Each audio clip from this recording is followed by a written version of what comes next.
They told us paper was just for writing. They didn't tell us it was for building. Welcome back to the archives of the pivot paper. I've got a story for you today about a woman who had to redraw her own map. In the heavy, humid summer of 2015, Savannah felt like a city trapped in amber.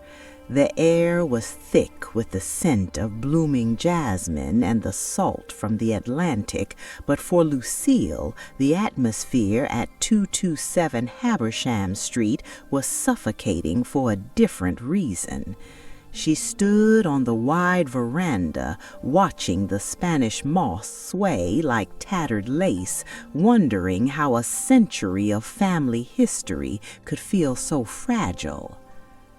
Lucille was 52 that year, a woman who carried herself with a quiet, iron-spined dignity. She was the one who kept the ledger for the family, the one who remembered which floorboard creaked and which cousin needed a stern word about their behavior. For 20 years, she had been the de facto curator of the Habersham House, a 3-story testament to Black excellence built by her grandfather's own hands in an era when such things were a radical act. She had spent those decades performing the invisible labor of the strong Black woman. She was the one who mailed the property tax checks to the county treasurer every December, ensuring the name Washington stayed on the rolls.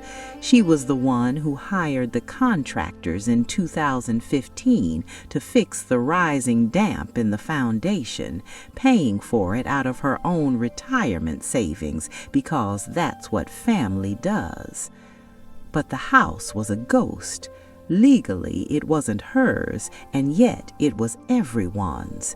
It was held in what the lawyers call Heirs Property, a fractured, informal state of ownership where every descendant of her grandfather owned a tiny, invisible slice of the soil.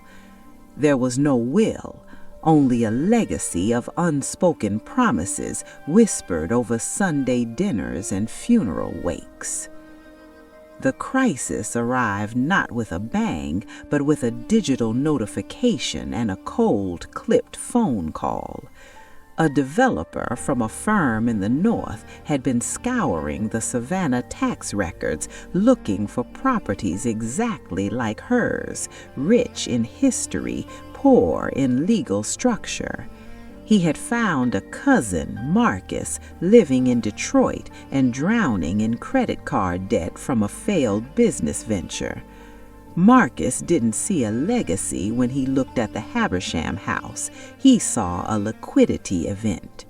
Without a word to Lucille, Marcus had sold his 1/8 fractional interest in the family home to this developer for a fraction of its worth.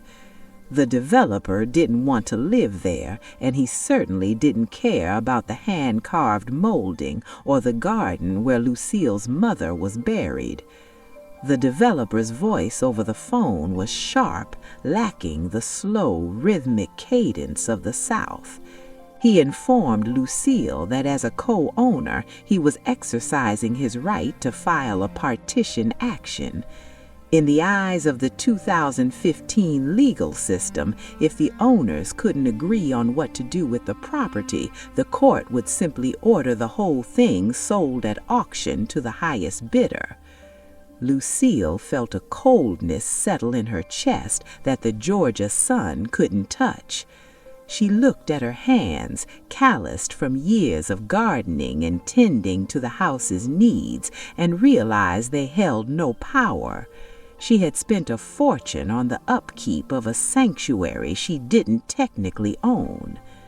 The legal anxiety began to gnaw at her, the realization that her joint tenancy with her cousins was a trap. In the state's eyes, her 20 years of taxes and repairs were merely voluntary contributions, not a claim to the title. She was facing the great erasure, the moment where the paper trail ends and the displacement begins. Every night that summer, she sat at the mahogany desk in the library, the blue light of her laptop clashing with the warm glow of the oil lamps. She searched for a way out, but the search results were a maze of probate law and predatory real estate tactics. She was a woman of substance being treated like a squatter in her own home. She realized then that her family had been living in a house of cards, held together only by the hope that everyone would stay good. But goodness is not a legal instrument, and Marcus's debt had proven that blood may be thicker than water, but it is often thinner than a paycheck. But Lucille was not a woman to be moved easily. As she looked at the deed, that old yellowed piece of paper from 1948, she realized the mistake was not just Marcus's betrayal. The mistake was the silence her family had allowed to sit where a modern structure should have been. Lucille was about to learn that the law can be a hammer used to break you or a chisel used to shape a new reality. She was done being a steward. It was time to become an architect. To be continued. In Part 2, we examine the moment Lucille stopped mourning the betrayal and started auditing the bloodline. Lucille sat in the library as the grandfather clock struck midnight, the sound echoing through the house like a gavel. The developer's threat had been a cold splash of water, waking her from the dream that longevity alone equals security. She realized that she had been playing a game where the rules were written in a language she had never been taught to speak. She opened the bottom drawer of the mahogany desk and pulled out a stack of folders, each one bursting with receipts, tax assessments, and utility bills dating back to 1995. For hours, she spread them across the rug, creating a paper trail of her own devotion. Every shingle replaced, every pipe unclogged, every cent paid to the county was documented in her neat, precise handwriting. But as she looked at the 1948 deed, the only document that truly mattered in a court of law, she saw the gaping hole in her defense. The deed listed her grandfather, and by extension, his heirs and assigns. It was a collective ghost story. In 2015, that meant her interest was functionally invisible, tangled in the lives and debts of cousins she hadn't spoken to since the Clinton administration. The turning point came when she stopped looking at the house as a home and started looking at it as a distressed asset. She called an old friend, a woman who had spent 30 years in estate law, not for comfort, but for a forensic audit of her position. They met in a quiet corner of a cafe, away from the prying eyes of the neighborhood, where the smell of burnt espresso filled the air. Her friend didn't offer a shoulder to cry on. She offered a mirror. She explained that Lucille had been a victim of informal stewardship, a trap that catches many Black women who believe that their labor creates a legal right. Lucille, she said, you've been paying rent to a ghost, and now the ghost's creditors have come to collect. It was a sharp, clinical realization that cut through the sentimentality of the jasmine-scented nights. The betrayal wasn't just Marcus selling his share. The betrayal was the lack of a paper shield. The developer was using a partition by sale action to force a liquidation because the family hadn't bothered to create a partition by kind or a private agreement. Lucille's technical pivot began with a term she had never heard but would soon master: the Family Limited Liability Company, or FLLC. She realized that to save the soil, she had to stop owning it as an individual and start governing it as an institution. She needed to move the property from the Heirs Property chaos into a structured corporate vessel. She began the forensic process of title clearing. This wasn't a simple signature. It was a digital and physical hunt for every living heir. She spent her lunch hours on ancestry databases and social media, tracking down the fractional owners to present them with a choice: join the structure or be bought out by the archive. She utilized a cloud-based asset management tool, cutting edge for 2015, to aggregate every receipt she had ever saved. She was building a claim of unjust enrichment. If the cousins wanted their share of the sale, they would first have to reimburse her for 20 years of taxes, insurance, and capital improvements she had funded alone. The weight of the strategy began to shift the power dynamic. She wasn't just a grieving granddaughter anymore. She was a forensic architect. She was calculating the quantum meritus, the value of the services she had rendered to the estate, to ensure that if the house was sold, the developer would walk away with nothing but a bill. She felt the texture of the old deed one last time before she filed the new paperwork. It felt like dry skin, brittle and ready to crumble. She was replacing it with a master operating agreement, a document with teeth, a document that required a 75% majority for any sale and gave the FLLC the right of first refusal. The air in the library felt different now, less like a tomb and more like a war room. She had the developer's name on a spreadsheet, and next to it she had the figure it would cost him to litigate against a woman who had documented every nail in the floorboards.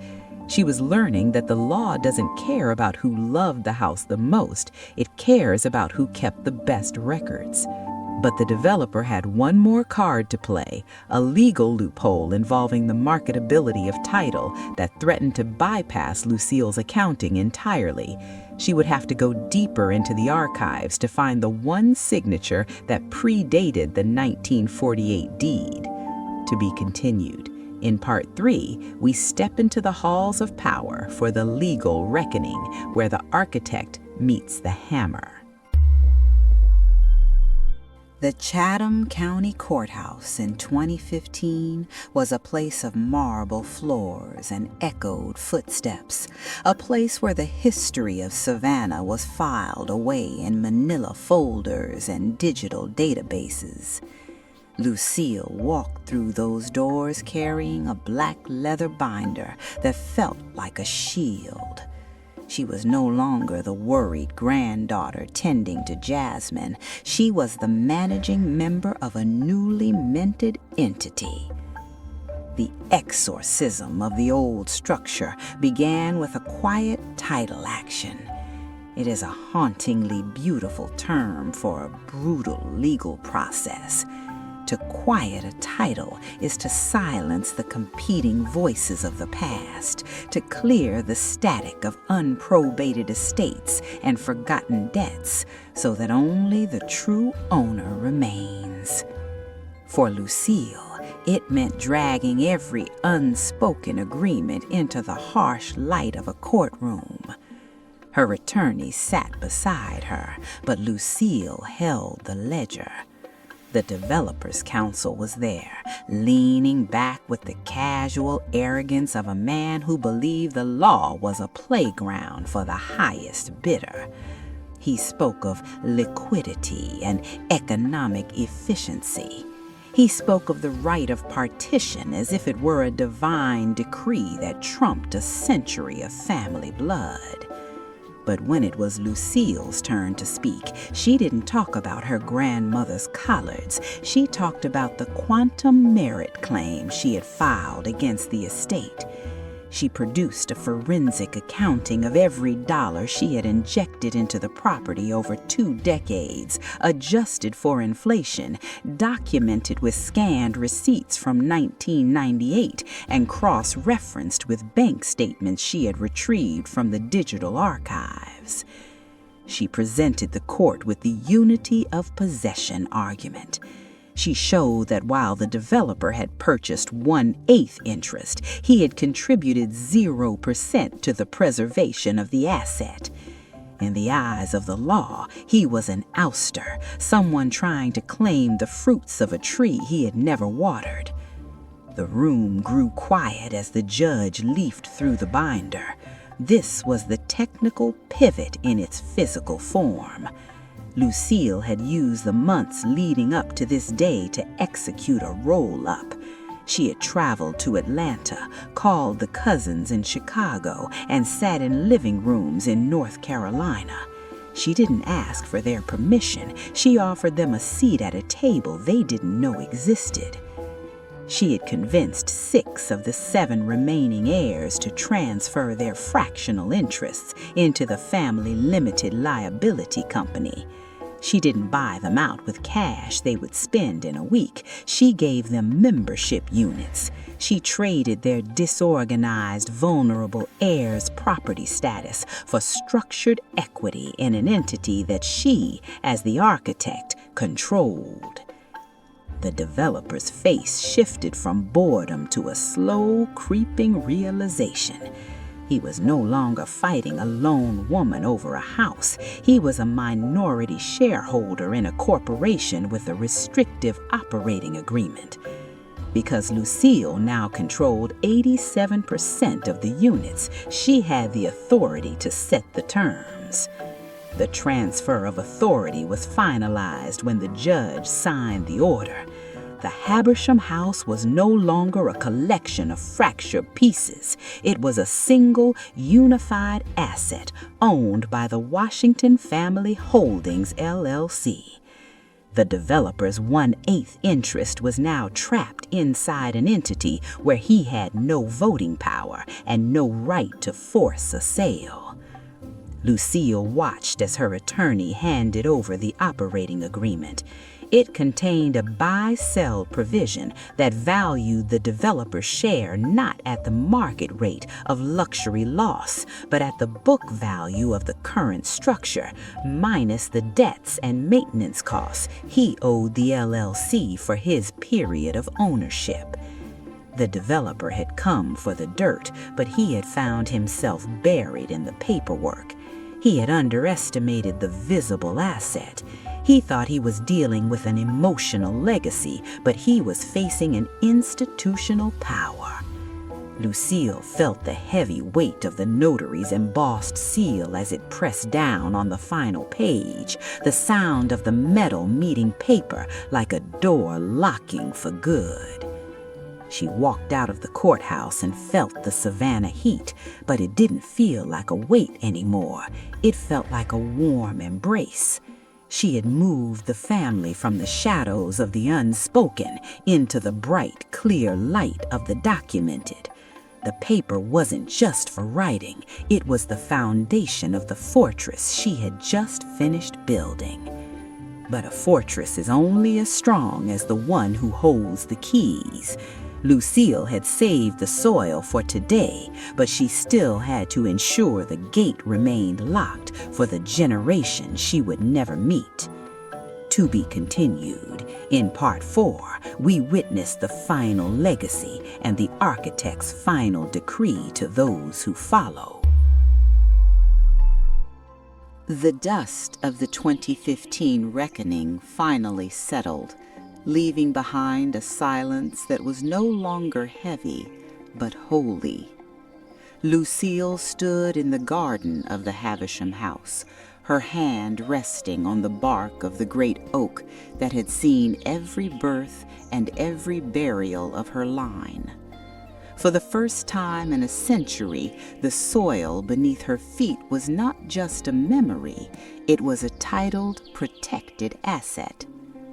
The developer was gone, his predatory ambitions thwarted by the very paper shield he assumed Lucille didn't know how to forge. He had underestimated the power of a woman who decides to stop being a victim of tradition and starts being a student of the structure. He had seen a house. Lucille had seen a legacy that required a new language to survive the digital age. But the victory wasn't just in the courtroom, it was in the dining room. That Sunday, the cousins didn't gather for a meal of unspoken tensions. They gathered as members. Lucille sat at the head of the mahogany table and laid out the operating agreement, the new family Bible. She explained to the younger ones that their inheritance wasn't just a room in a house, it was a unit in a legacy. She showed them how the FLLC protected them from their own future mistakes, from divorces, from lawsuits, and from the temptation to sell a piece of their soul for a quick paycheck. She was teaching them that wealth isn't what you spend, it's what you shield. Lucille had moved the Washington family holdings into a digital vault, encrypted and accessible only to those who held the key. She had created a succession map, ensuring that when she eventually became an ancestor, the next managing member would step into a role that was already defined, documented, and defended. There would be no probate. There would be no heirs property chaos. There would only be the continuation of the plan. She looked at the silver tea service reflecting the afternoon sun, the same service her grandmother had polished with the same devotion. The ritual remained, but the foundation had changed.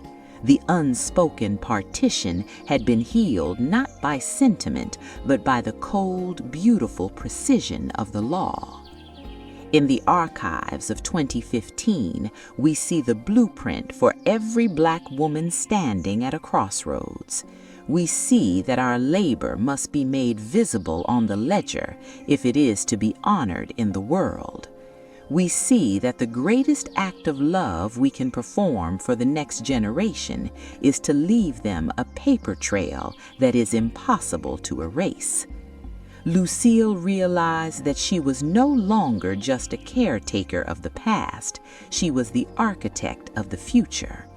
She had redrawn the map of her family's destiny, ensuring that the Havisham house would stand long after her own name was a whisper in the jasmine. The iron gate was no longer rusted shut. It was guarded by a structure that even the strongest storm could not shake. It's time to stop being a guest in your own life and start being the architect. Sign your own pivot. Subscribe to the paper. Legacy is not what we leave behind. It is what we put in place. You have heard the story. You have seen the pivot. Now the drafting table is yours. If you are ready to move from equitable interest to legal sovereignty, join us in the vault. Secure the paper, protect the lineage. I am the asset architect, and this is the pivot paper.